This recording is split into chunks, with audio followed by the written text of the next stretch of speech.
Yo pensé un recorrido que fueron las obras que me permitieron armar una reconstrucción histórica de Paraguay, que me parecía que era lo que podía aportar desde mi mirada. Lo primero que quisiera decir antes de comenzar por algunas obras que he seleccionado es que es una obra, son la primera vez que llegan artistas paraguayos al Malva, al Museo Latinoamericano. Eso es de arte, me parece como muy importante destacarlo. Y también me parece importante destacar que es una obra que la curadora ha decidido nombrarla a partir del guaraní. Eso genera seguramente una especie de incomodidad para todos nosotros, parlantes de otras lenguas posibles, y no me parece casual la utilización de la AO, que remite a una idea de adorno, abrigo y atuendo. Sobre lo textil, es una obra, como su nombre lo indica, AO, episodios textiles del arte visual en Paraguay. Lo textil está pensado a partir de poder reflexionar sobre las formas de escritura, las formas de trabas, las formas biográficas y alfabéticas en las cuales podemos hablar. También se puede hablar a partir del tejer. Nosotros podemos comunicar a partir de textiles, como todos nosotros, estamos vestidos de una determinada manera, ¿sí?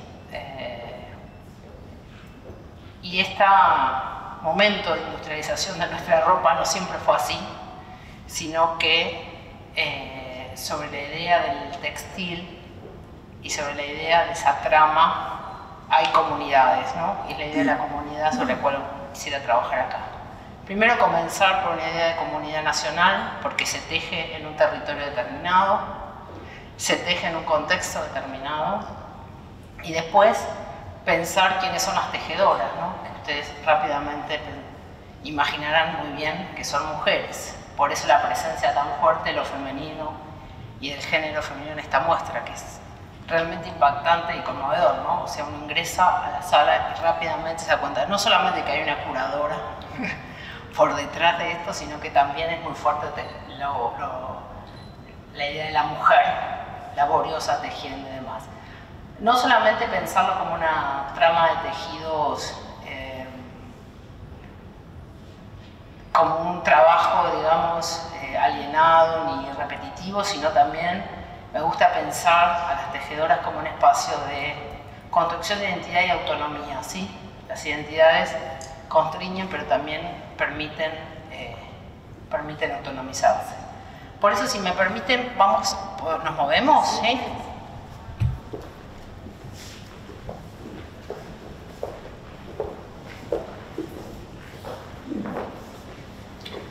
Bueno, quiero en esta propuesta comenzar por esta obra, sí, de Armando Cristaldo. Esta obra que alude a dos escudos, ¿sí? Los dos escudos que poseen la bandera de Paraguay. Ustedes pueden observar, pueden intervenir también, por favor, porque yo no es que tenga conocimiento ilustrado. Y a ustedes les puede despertar las obras también sensaciones que podemos compartir. Como ustedes ven, son dos banderas, ¿sí? Son los inverso y adverso de una bandera. Algunas son puntos que no están terminados, ¿sí? Son escudos que no se terminaron de coser, no se terminaron de definir. Y es interesante la apelación de la autora a esto, porque estos escudos se han ido modificando a lo largo de toda la historia de Paraguay, ¿sí? Se han ido modificando según diferentes momentos históricos cruciales, como han sido el momento de constitución del Estado-Nación, la guerra de la Triple Alianza. Después vamos a irnos un ratito a la guerra del Chaco, la dictadura y la transición a la democracia también. Son escudos, símbolos finalmente nacionales que han sido modificados e interviniendo. Está la idea del luto, ¿no? De la bandera, que alude a una guerra, probablemente, y está la idea de la pureza, ¿sí?, de la patria. Sobre estas dos ideas de lo imperfecto de las identidades de los estados y la posibilidad también de modificar esas identidades, es donde me parece la obra y el artista nos quieren interpelar. Luego me gustaría pensar un poco el ovillo. Yo digo el ovillo, se llama Banderas la obra de Joaquín Sánchez. Joaquín Sánchez, que es un jovencísimo artista que nació en Paraguay y vive en Bolivia. Y ese ovillo tiene los colores de la bandera paraguaya, que llamativamente la bandera paraguaya tiene los colores de la bandera francesa, ¿no? Una idea de ilustración muy fuerte. Y la bandera boliviana, ¿no? ¿Qué hacer un poco con esas dos identidades? Cómo la guerra envolvió esas dos identidades. Ustedes recordarán seguramente una frase muy clásica de Roa Basto, que Paraguay es una isla rodeada de tierra, ¿sí? Y Paraguay participó de guerras con todos sus países limítrofes. La guerra de la Triple Alianza con la formación del Estado argentino y Brasil, y acá tenemos la otra guerra, la guerra de los años 30, la guerra que trastocó muchas de las estructuras sociales y económicas del Paraguay. Ustedes seguramente conocerán también los nacionalismos, ¿sí?, de los años 30, que no solamente recorren el Paraguay, sino que también recorren toda América Latina. Y la guerra de los años 30 con el Chaco, que se disputaba el Chaco con Bolivia, alude también a no solamente una identidad casi confusa en construcción, ¿no?, a la arbitrariedad de la frontera, ¿sí?, y a la arbitrariedad de las guerras también con países limítrofes. Ese ovillo desprolijo, por decirlo así, no finalizado, que contiene hilos que no han podido amarrarse a ese círculo, nos habilitan a pensar no solamente las guerras y las identidades, sino las posibilidades de cambio de esas identidades nacionales, ¿no?, que no solamente están en construcción en estas banderas desdibujadas o estos escudos desdibujados, sino también en la propuesta que nos hace el artista, que es un artista también, como toda la generación que nació entre los 40 y los 80, altamente conmovido por los relatos de la Guerra del Chaco, relatos que son absolutamente vívidos. Todos participaron de alguna medida de la Guerra del Chaco. Cualquiera tiene un relato, casi todos tenemos un relato sobre la Guerra del Chaco. Tal es así, digamos, la impronta de esa guerra en esa generación, que seguramente ustedes han visto o conocerán a Paz Encima con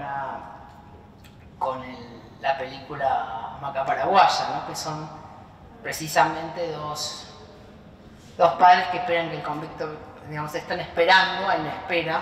Si la idea de la espera también es muy fuerte en la construcción de la identidad paraguaya, la espera de los que vuelven de la guerra.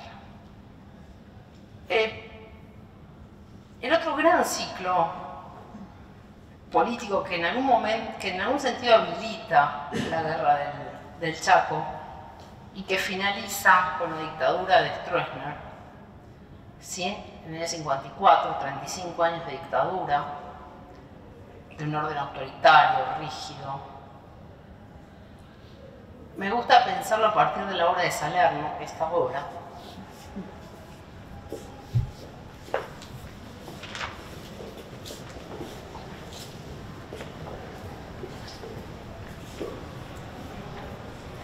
que se llama precisamente Intemperie, ¿sí?, y que repite, ¿sí?, de forma mecánica, como todo sistema autoritario, ¿no?, que apela a la repetición como forma de disciplinamiento social, ¿sí?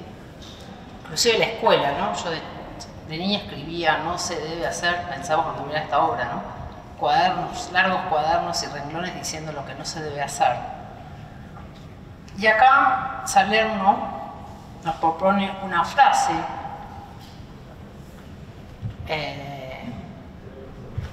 que se supone, y en eso juega también Salerno, corresponde a Heidegger, y dice: salí del encierro oliendo a intemperie. Salí del encierro oliendo a intemperie. Se puede salir del encierro de muchas maneras, no siempre a partir de la intemperie, ¿no? Pensaba en cualquier institución total, en el encierro, cualquiera de nosotros que atravesó una larga enfermedad en un hospital, lo que nos pasó con el encierro a partir del COVID, ¿sí? La primera salida de ese encierro no siempre puede ser una sensación de libertad. Esta apelación a la intemperie, ¿sí? Que es también una apelación al frío, cosa que no ocurre en Paraguay, ¿no? Pero es una apelación al estar a la deriva, en soledad. Y que es también un poco la sensación de pensar la salida de la dictadura en Paraguay, ¿sí? La transición a la democracia, una cosa desolada, un proceso inacabado, inconcluso, siempre como posibilidad no realizable. Salerno ha trabajado mucho sobre la idea de la dictadura. No por casualidad apela a la idea del encierro, ¿no? La dictadura paraguaya utilizó el encierro, la cárcel, como el gran mecanismo de represión, a diferencia de otras dictaduras que utilizaron otros, como la desaparición de personas en Argentina. El estronismo utilizó la gran cárcel como un elemento de disciplinamiento social, ¿no? El encierro como disciplina, la repetición,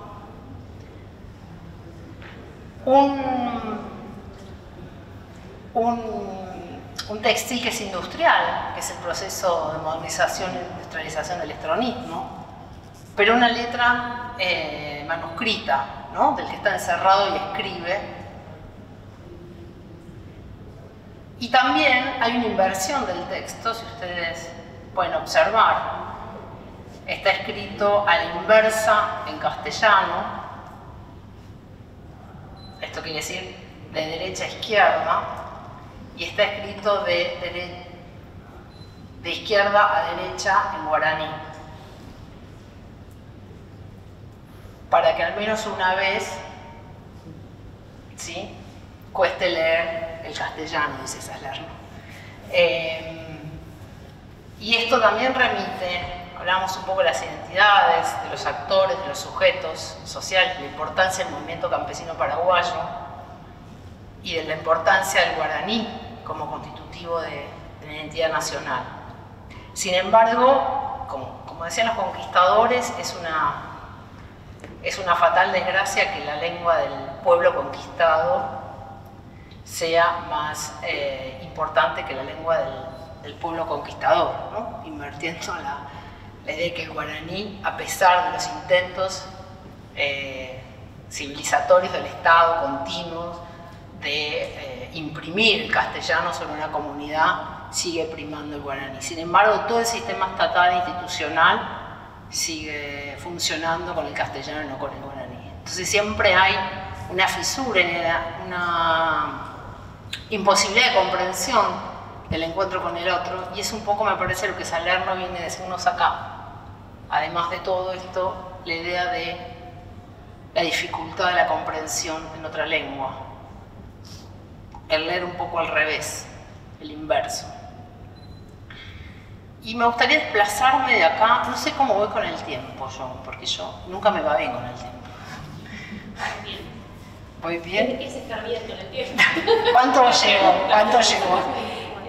24. Sí, pero no, porque empezamos un poco más tarde, así que debes haber empezado hace 15 minutos. Bueno, pues voy a llegar bien. ¿Quieren hacer alguna pregunta, alguna interpretación? ¿Les conmueve algo? ¿Algo que quieran agregar? que les incomoda.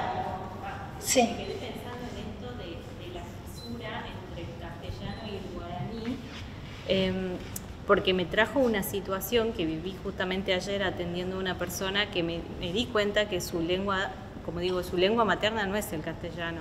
Y estuvimos en una charla larga tratando de llegar a un entendimiento, yo de entender qué le había sucedido, cómo, y me hallé en la imposibilidad, digo, me di cuenta después que era guaraní, pero digo, ¿cómo no sé? Porque creo que quizás con algunas palabras ya estaría más resuelto el tema. Pero ahora me estoy enterando cosas muy locas, que digo, cómo el Estado tiene todo en castellano, o sea que la educación también. Todo lo que esté institucionalizado, pienso en Paraguay, no sé, ahora de repente me quedo pensando y digo, voy a investigar. Pero esa fisura me parece que es como poner una gran distancia del acceso a un montón de cuestiones para la población. Ahora pensándolo, no sé, en salud, educación, reclamos a la justicia, solicitudes, cualquier tipo de intervención que uno tiene que hacer en un organismo. Así que nada, por eso me impactó esto y lo voy a publicar, me parece. Sí, la obra es muy impactante en el sentido de la repetición, del castigo, y el castigo idiomático también, ¿no? El castigo idiomático acá. Y una lengua que no es la lengua oficial, digamos. Por más que se diga que es la lengua oficial, por más que se han hecho intentos de formalización de la lengua en las escuelas, pero es una lengua oral, es una lengua posible de ser formalizada, digamos, institucionalizada. Es mejor eso siempre, ¿no? Que en la nada, porque es oral, no se puede hacer nada, pero bueno, sigue apareciendo esta distancia, ¿no? Por eso también ahora tal vez se resignifique la fuerza de que sea en guaraní la muestra, ¿no? Porque en efecto es una incomodidad que plantea la curadora al decir eso, ¿no? Frente a los demás. Irene, perdón, Sí. es oral, pero a la vez hay escritura. Sí, pero quienes las hablan, digamos, porque es una lengua vinculada a las comunidades guaraníes y campesinas. No utilizan la lengua para escribir, usan la lengua para comunicarse oralmente, ¿no? Sí, se puede escribir, pero claramente quienes, digamos, por el origen de la lengua, digamos, no es una lengua alfabetizable, digamos, por decirlo así, ¿no? Y se juega mucho el sonido en el guaraní, ¿no? Es como es musical, es musical. Cuando uno escribe, no se lee cómo se escribe, ¿no? Tiene toda esa cosa, ¿no? Entonces no es tan... Eso no es formalizado, no es una lengua tan posible de ser formalizada. Es una lengua básica, principalmente, digamos, oral. Es una lengua también, y esto es interesante, que permite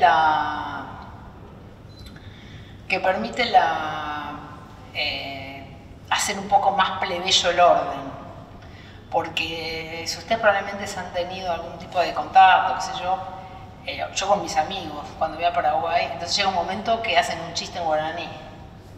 Entonces, claro, nos quedamos todos, ¿no? O meten un bocadillo en guaraní y ahí hay una especie de... O si tomás un taxi, digamos, lo mismo, ¿no? Hay un momento que sale el guaraní y un momento que también uno se queda escindido. Pero también permite, para los hispanoparlantes, el otro puede subordinar con eso, ¿no?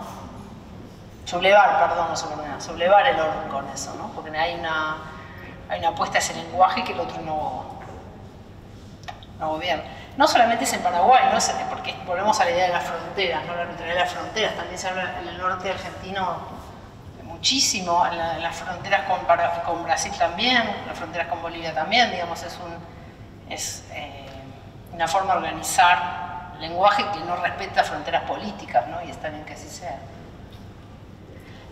Hablando un poco de la desposesión del lenguaje, pero también de pensar un poco el orden autoritario, la idea de la repetición, la disciplina, pero lo desposeído. Me gustaría a la obra de Marcos Benítez, ¿sí?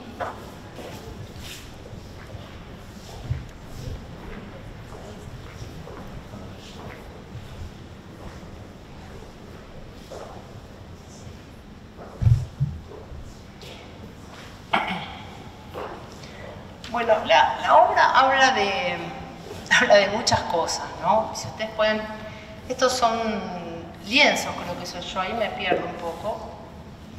Creo que, bueno, telas, no sé, no podría decirlo con exactitud, sobre las cuales el artista protege a los árboles, ¿sí? Algarrobos son. Y es un llamado digamos, es un llamado a varias cosas esta obra para mí. Primero, a la idea de la desposesión de la tierra campesina, a la idea de la deforestación.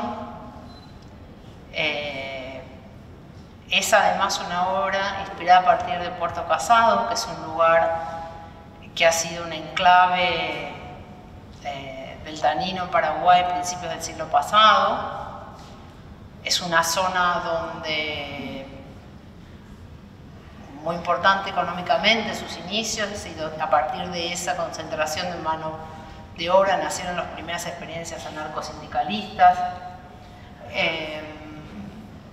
Y es una propiedad que fue, como toda desposesión de la tierra que sufrió Paraguay a partir de la Guerra de Triple Alianza en adelante, desposesión no solamente porque perdió territorio, sino desposesión en el sentido de que muchos empresarios argentinos brasileños compraron tierra, de una especie de privatización de ese terreno, de ese Estado-nación. Estas tierras en su momento fueron también tierras privadas, hoy son tierras que corresponden a una de las comunidades religiosas más importantes y potentes de América Latina, potentes por la fuerza política y económica que tienen. Entonces vuelvo a la idea de la desposesión de la tierra, que no solamente es la deforestación, sino es la desposesión del derecho a la tierra, ¿sí? Del derecho a la tierra. Y es tan importante eso en la construcción del orden político y social en Paraguay que digamos, el conflicto en torno a la tierra, el conflicto campesino, el conflicto, digo, porque hay una lucha en torno a la tierra, el avance del agronegocio va no solamente a provocar la deforestación y el intento del artista de poder todavía proteger a la naturaleza, sino también el conflicto por la posesión de la tierra, ¿no? El conflicto para que el agronegocio ha profundizado profundamente. ¿Ven ustedes cómo se repiten los siglos de la desposesión y los ciclos del conflicto político en Paraguay? Porque previo al golpe de Estado de Fernando Lugo en Paraguay, lo que hay es una matanza de campesinos que habían tomado una tierra que a la vez pertenecía a un empresario que había tomado la tierra, ¿sí? O que había adquirido la tierra de forma ilegal. Un gran estanciero, un empresario muy importante en Paraguay, un movimiento campesino, la masacre de Curuguatí, probablemente la han leído en los diarios, qué sé yo, fue muy importante. Fue el preámbulo del golpe de Estado de Fernando Lugo, que también fue la desposesión de la democracia, ¿no? Hablando de desposesiones, digamos, no solamente hay una desposesión de los derechos económicos, sino también, y muchas veces, una desposesión de los derechos políticos o de las libertades, ¿sí? Volviendo a Salerno, a la repetición y a la desposesión del lenguaje, que también es desposesión de muchas otras cosas en la construcción del sujeto.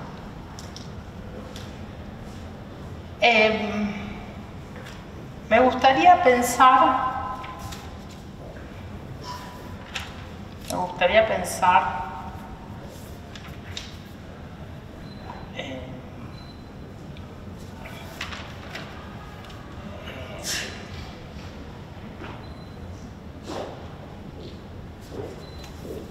gustaría pensar ahora el sujeto mujer en este recorrido identitario, ¿no? Que yo por ahí lo aplasté, por decirlo de alguna manera, contando relato estructural histórico, pero me gustaría pensar también las desposesiones de los derechos de la mujer, ¿no? Pensando que en Paraguay ha sido el último país de América Latina en conquistar los derechos de sufragio, por ejemplo. Y si bien poco a poco el movimiento femenino comienza a tomar envergadura, es todavía una cosa es un fenómeno muy incipiente.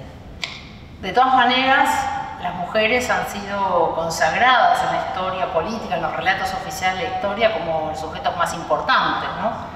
Hay todo un mito que probablemente nosotros leímos en el colegio primario acerca del rol de las mujeres han tenido en la reconstrucción del Paraguay después de la Guerra de Triple Alianza, ya que la mayoría de la población ha muerto en la guerra, ¿no? Un verdadero desastre humanitario lo ocurrido durante la Guerra de Triple Alianza en Paraguay. Y el rol de la mujer, que era un rol económico. Después los historiadores han dicho que en realidad no es un rol que nace, las mujeres se hacen proveedoras o organizan la vida económica y social de las familias a partir de la guerra, sino que era un rol que ya venían ejerciendo desde la colonia, lo cual es muy probable porque nadie se hace sujeto de prácticas inmediatamente, ¿no? Sino que eso siempre corresponde a unas herencias más o menos conscientes. Y las mujeres tienen un rol importantísimo en la vida económica de Paraguay, en la vida familiar, son centrales, son las que transmiten el idioma, por ejemplo. Y también son quienes construyeron a partir del tejer, ¿sí?, algunos espacios de autonomía política y económica. Me gustaría ver estas dos obras. Pueden quedar ahí tal vez, no sé. ¿Qué?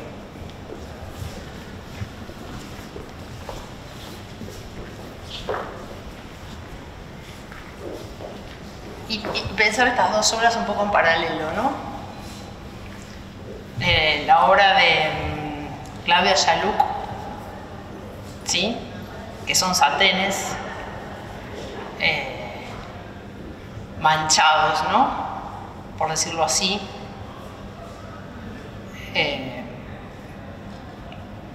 por la comida, por satenes que corresponden a sábanas, flujos vaginales, menstruación, la virginidad perdida en una sábana, el lugar de la mancha, ¿sí?, en la pureza del satén blanco, y la repetición, ¿no es cierto? La repetición de esa mancha y de ese ejercicio o de esa práctica por borrar esa mancha, ¿no? Los saténes que también pueden ser cortinas, que también pueden ser el satén que es la enagua del vestido de novias, el satén que recorre una pureza perdida, diría, ¿no? Pureza perdida en el cuerpo o pureza perdida en la mancha del propio mantel. Y en esa pureza perdida, o sin perder, me gustaría pensar la obra de Joaquín Sánchez nuevamente. Es la obra de un vestido de novias intervenido a partir de un corazón con un punto ñandutí, que es el punto más importante, el punto característico del tejido paraguayo, por decirlo de alguna manera, uno de los puntos más importantes. Fíjense ustedes que es un corazón que no es el corazón del amor artificial o del amor que nosotros dibujamos, sino que es un corazón biológico, damos la figura de un corazón biológico, que estaba al mismo tiempo que que está en una caja, ¿no? Que está en una caja que podemos ver, pero finalmente está en la caja. Una institución del encierro que permite salir, pero finalmente una institución delimitada, diría, ¿no? Esta obra contenía originalmente arañas naturales que tejían, haciendo un poco alusión también al encaje, ¿no? Algo que se teje en la institución matrimonial y algo que se teje, que se convierte en tejedora la mujer al casarse. Es la intervención digamos, el corazón pegado sobre el vestido de novias es también la posibilidad del sentir y es también la posibilidad del huir de esa institución, ¿sí? El artista no solamente alude a una mujer, a una pareja, sino que alude también a la maternidad, ¿no? El primer vestido que interviene el artista es el de su madre. Y ahí quedaron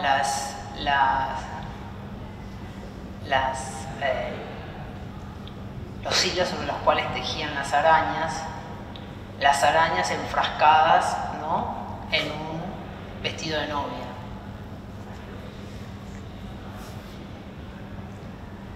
Y al mismo tiempo, si ustedes observan en las dos obras de Claudia Casarino, El sacrificio y las corolas, ¿sí? El sacrificio son los vestidos despojados de estética, diría, ¿no? Vestidos casi en aguas del trabajo, que tienen sin embargo bordado en la punta de cada uno, que remite un poco a lo femenino, aún en el sacrificio de una ronda de mujeres, ¿no? Y con eso mismo trabaja con las corolas, que son el espacio esas corolas se colocan en la cabeza y se transporta comida, cereales, objetos.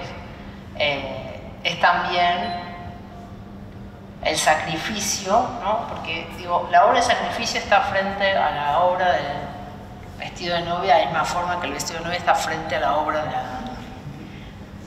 del sartén manchado, ¿no? Y acompañadas por las corolas, que son también una manera de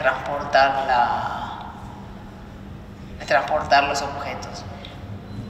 El sacrificio y el vestido de novia, que se llama Si quiero esa obra, ¿no? Eso me parece importante ante todo, se llama Si quiero. Si quiero una identidad, pero también una identidad de la cual se puede salir, ¿sí? Eso nos enseña Salerno al salir del encierro, aunque sale en la intemperie, sale del encierro, ¿no? Nos enseña también Joaquín Sánchez al mostrarnos ese ovillo desmembrado, ¿sí? Que es una identidad en construcción, y nos presenta también Martínez, me acuerdo de Martínez, o Benítez. Marcos. También la idea de las identidades y el sí querer y el sí poder sobre la desposesión de la tierra y de los algarrobos sobre los que él trabaja. Hasta acá llego. Pero los escucho porque quiero que digan algo. ¿Qué les parece? ¿Alguna pregunta sobre la historia, la identidad? ¿Alguna interpretación? Algo que dije que no estuvieron de acuerdo.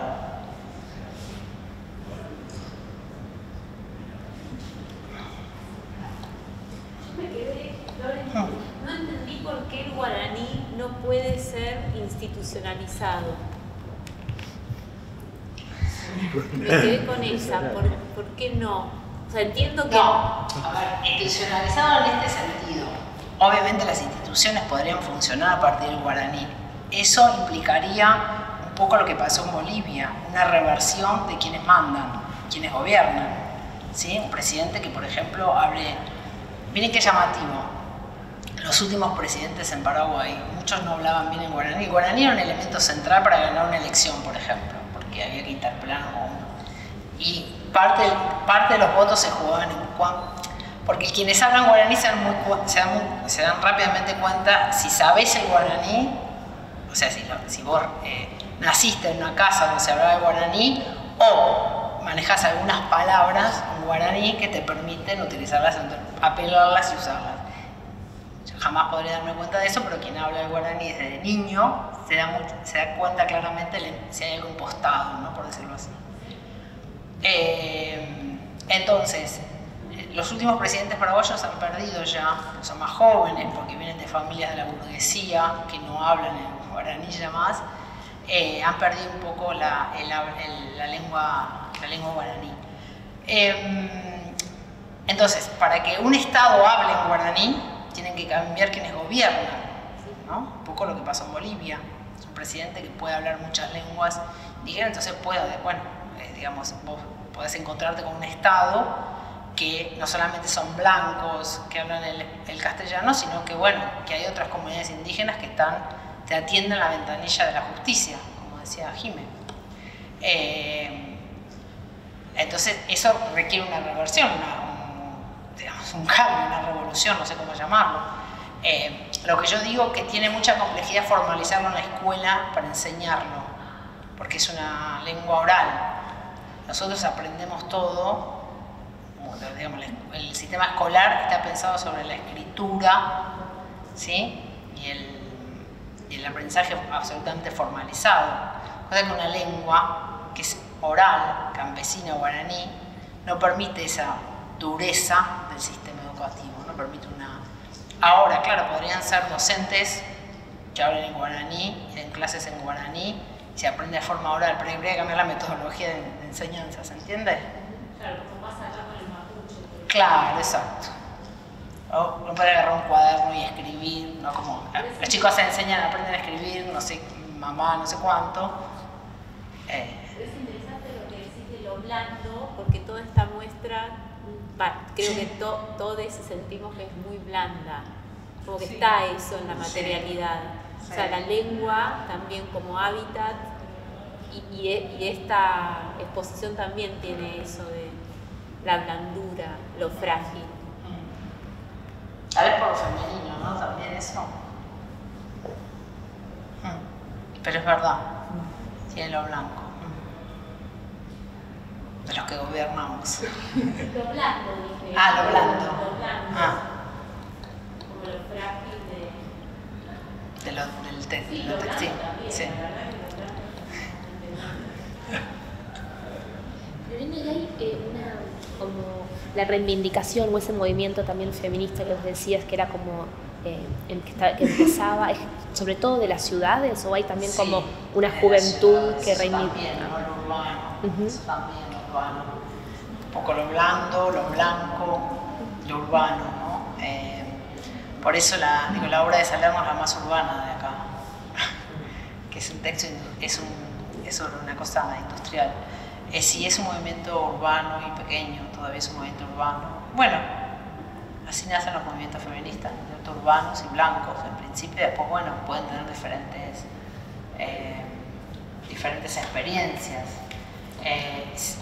Movimiento que se ha preocupado mucho por ir al campo, por hablar, digamos, ¿no? Conozco varios referentes.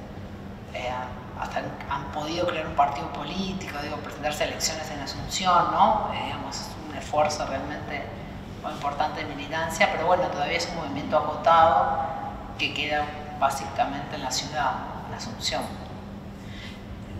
En Asunción y el cordón de Asunción, el Gran Asunción, digamos, vive más de la mitad de la población de todas maneras. Eso también es un fenómeno novedoso dado por la desposesión de la tierra, ¿no? Los campesinos corren hacia las ciudades y empiezan a trabajar tienen trabajos precarios, informales, etcétera, etcétera, que los hace habitar en lo que nosotros tenemos en el núcleo suburbano de una gran ciudad. Y en grandes extensiones de tierra que le pertenecen a muy pocos dueños, entonces eso genera cada vez más un sistema, una sociedad más desigual, ¿no? Principalmente. Yo quería sumar como esa pregunta, sobre todo si había como una reivindicación del guaraní desde la juventud, como más allá de un idioma que ha resistido, si existe como culturalmente eso, como una conciencia de la juventud de salvaguardar, ¿no? Como esa identidad. No, me parece que no conozco, no, me parece que no. Ya es más vivido como una tradición pasada, ¿no? Ya no era. Y vuelvo a decir que hay fenómenos novedosos donde decían los candidatos a presidente que no eran guaraní, ¿no? Antes era difícil ganar una elección sin saber hablar guaraní y hoy pasa, digamos, ¿no? Eso tiene que ver con que efectivamente hay una pérdida, pero por lo menos no hay una gran extensión de la utilización de esa lengua que se va perdiendo también en generaciones más jóvenes, que ya no la hablan, no la enseñan, no la reproducen, y bueno, hay una pérdida. No la viven como un espacio de resistencia tampoco. Tampoco lo ven como una identidad, digamos, ¿no? En el doble sentido de la resistencia y la posibilidad de autonomía, ¿no? Las dos cosas que brindan una identidad.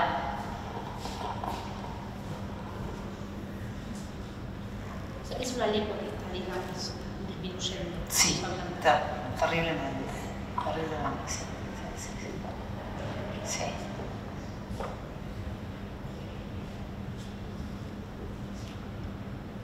Una pregunta más.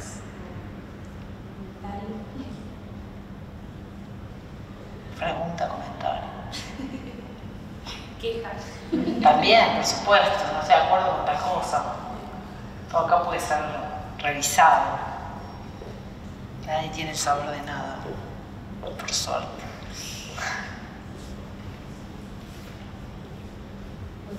Sí, ha sido un placer enorme. ¿Sí? Si alguien igual no se anima y quiere... Sí, después seguramente. Esto es como cuando das clase que no hay más preguntas. Bueno, eso por supuesto me pueden consultar, me pueden escribir, me encuentran rápido. Solo hace como unos meses, como en una conversación, escuché eso como que Paraguay era como de unos países que estaba creciendo económicamente más en la región y como claro, después en paralelo decís, es el país que más árboles se deforestan por minuto. Entonces decía, bueno, qué fuerte que ese crecimiento esté ligado como a esa pérdida en unas dimensiones como comunales, ¿no? Y no solo digo un idioma, es como si fuera crece el país económicamente y tipo un idioma desaparece, los árboles como muy fuerte, ¿no? Sí, sí, yo hasta me llegó un video sobre el milagro paraguayo de la economía, que nada, es una economía absolutamente extractivista, absolutamente concentrada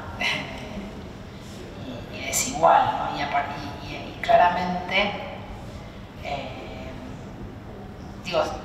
esa posibilidad de mejorar esas condiciones se vio con mucha expectativa con el gobierno de Fernando Lugo y la ruptura, la imposibilidad de ese gobierno a partir del mecanismo de destitución llegó un poco a la intemperie, como dice Salerno también, ¿no? La idea de intemperie en el cual van ganando movimientos dentro de un partido hegemónico cada vez más retrógrados o conservadores, ¿no? En muchos sentidos. Que liberan impuestos para empresarios, digamos, ¿no? Vuelve a ser un poco el país de la Triple Alianza, ¿no? Cuando muchos empresarios extranjeros van, compran tierras o las explotan. Y eso tiene un problema con la soberanía política también, ¿no? O sea, sobre quién se gobierna, sino sobre qué territorio, de quién es ese territorio sobre el cual se intenta tener algo de soberanía política, que es la pretensión de cualquier Estado. Sí, todo me parece importante, como eso, como el milagro económico, pero no es una tierra arrasada, donde son más pobres. Sí, eso está apareciendo muchísimo, circulan videos, no sé. ¿El milagro en qué consistiría? Y el crecimiento económico puede existir, el tema tiene que ver siempre con una distribución de desarrollo, de quién explota la tierra, cómo la explota. Entonces si uno ve, nos puede mirar números macroeconómicos, bueno, ¿cuánto exportó? Bueno, exportaciones que son un tanto por ciento, ¿sí? Que tiene también que ver con la utilización de la tecnología por el campo, ¿no? Que es un poco como lo que nos muestra el artista, ¿no? Como un resguardo de esa naturaleza en el sentido más puro, porque el avance sobre la deforestación sobre la tierra también tiene que ver con la tecnología, los negocios y esas cuestiones. Entonces uno puede ver números macroeconómicos altísimos sin que eso tenga ningún tipo de impacto en la vida real de las personas, ¿no? Por decirlo así.